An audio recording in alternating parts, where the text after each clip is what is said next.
Coba deh, kita pikirin bareng-bareng. Apa sih yang sebenarnya bikin sebuah sekolah itu hebat banget? Apakah karena administrasinya yang super rapi, atau karena guru-gurunya yang luar biasa inspiratif? Nah, dalam beberapa menit ke depan, kita bakal kupas tuntas sebuah pergeseran besar dalam cara kita melihat kepemimpinan sekolah. Yaitu dari sekedar manajer menjadi seorang guru ahli atau master teacher. Intinya, kita mau balikin lagi fokusnya ke hal yang paling utama, pembelajaran. Kita awali dengan pantun yang keren banget ini. Pantun ini ngingetin kita soal sesuatu yang fundamental. Esensi sebuah sekolah itu bukan gedungnya yang megah, tapi rohnya, yaitu budaya belajar yang hidup dan bernapas di dalamnya. Pertanyaannya, siapa sih dirijen dari orkestra ini? Siapa yang memastikan roh ini terus menyala? Tentu saja pemimpinnya. Nah, ini dia pertanyaan intinya.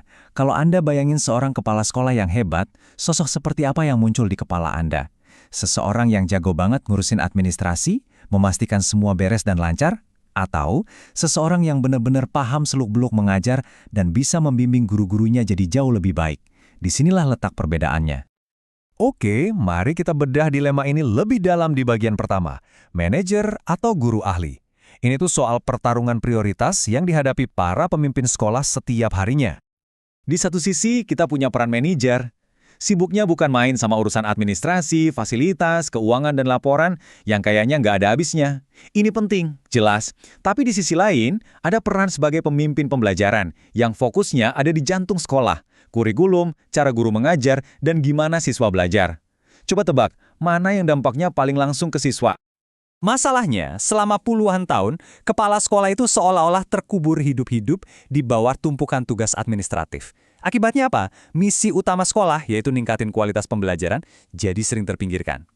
Inti teknis dari sekolah, ya proses belajar mengajar itu sendiri, jadi jarang banget tersentuh. So, kalau model lama bikin kepala sekolah tenggelam dalam urusan kertas, apa dong solusinya? Jawabannya ada di sebuah pergeseran paradigma. Namanya kepemimpinan instruksional. Jadi, apa sih kepemimpinan instruksional ini? Sederhananya gini, ini adalah sebuah model di mana tugas utama kepala sekolah itu bukan lagi ngurusin gedung, tapi memimpin proses belajar mengajar. Tujuannya jelas banget, secara aktif dan sengaja ningkatin kualitas pengajaran di setiap ruang kelas. Ide ini tuh kuat banget dan sebenarnya bukan hal baru loh. Munculnya dari penelitian sekolah-sekolah paling efektif di tahun 80-an. Mereka nemuin kalau pemimpin hebat itu nggak sibuk di kantor, tapi sibuk sama inti teknis sekolah, kurikulum, pengajaran, dan asesmen. Nah, yang paling seru, di Indonesia ini bukan lagi sekedar wacana, tapi sudah jadi mandat resmi.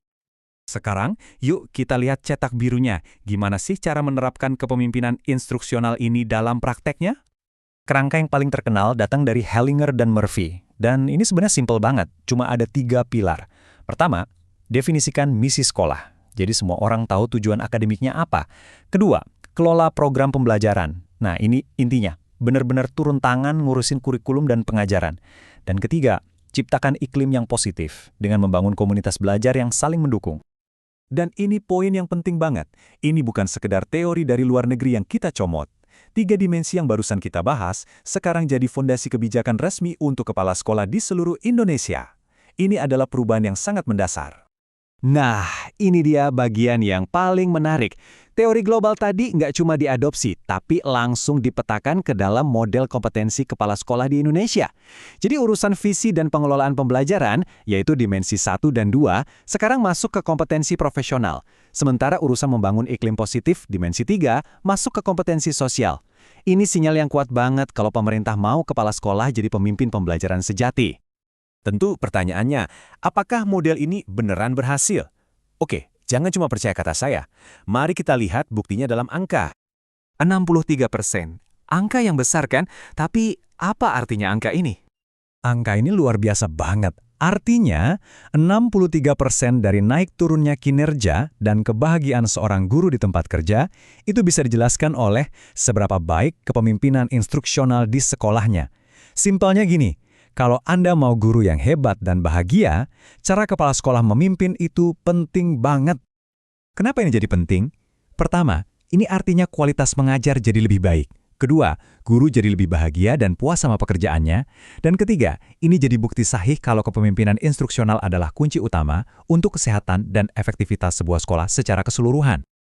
Oke, cetak birunya jelas. Dampaknya juga terbukti. Tapi, kita semua tahu, realitas di lapangan itu seringkali lebih rumit. Mari kita ngobrol jujur soal kesenjangan antara teori dan praktek. Teorinya sih kedengeran sempurna, angkanya juga sangat meyakinkan. Tapi ya itu, di dunia nyata nggak selalu semulus itu. Ada jurang yang cukup dalam antara apa yang seharusnya dilakukan dan apa yang sebenarnya terjadi. Menerapkan ini semua tuh nggak gampang, banyak tantangannya. Masalahnya kelihatan jelas banget di sini. Seharusnya, waktu dan energi terbesar kepala sekolah itu dicurahkan buat dimensi 2, mengelola pembelajaran. Tapi kenyataannya, banyak yang justru lebih banyak menghabiskan waktu di dimensi 3, membangun citra, hadir di acara-acara, atau pokoknya kelihatan sibuk. Sementara pekerjaan inti di dalam kelas justru kurang tersentuh. Terus kenapa bisa begini? Ada beberapa alasan klasik di Indonesia. Pertama, beban administrasi yang luar biasa banyaknya. Kedua, adanya tekanan untuk selalu terlihat sibuk dengan acara-acara seremonial daripada sibuk di dalam kelas. Dan ketiga, tantangan struktural seperti dana yang terbatas dan pengembangan guru yang belum merata.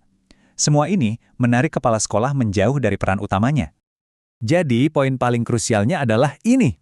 Visibilitas yang tinggi itu nggak sama dengan dampak yang tinggi pada pembelajaran. Seorang kepala sekolah bisa aja kelihatan super sibuk dan suportif, tapi kalau dia nggak melakukan intervensi mendalam pada inti pengajaran, ya, peningkatan kualitas belajar yang sesungguhnya nggak akan terjadi. Jadi, kita sampai di pertanyaan terakhir. Cetak birunya sudah ada, buktinya pun kuat. Pertanyaan besarnya sekarang, gimana caranya kita bisa bantu para kepala sekolah kita untuk menyeberangi jurang ini? Bagaimana kita memberdayakan mereka untuk beralih dari sekedar manajer menjadi master teacher sejati bagi sekolahnya? Ini bukan cuma tugas mereka loh, tapi tantangan kita bersama. Terima kasih.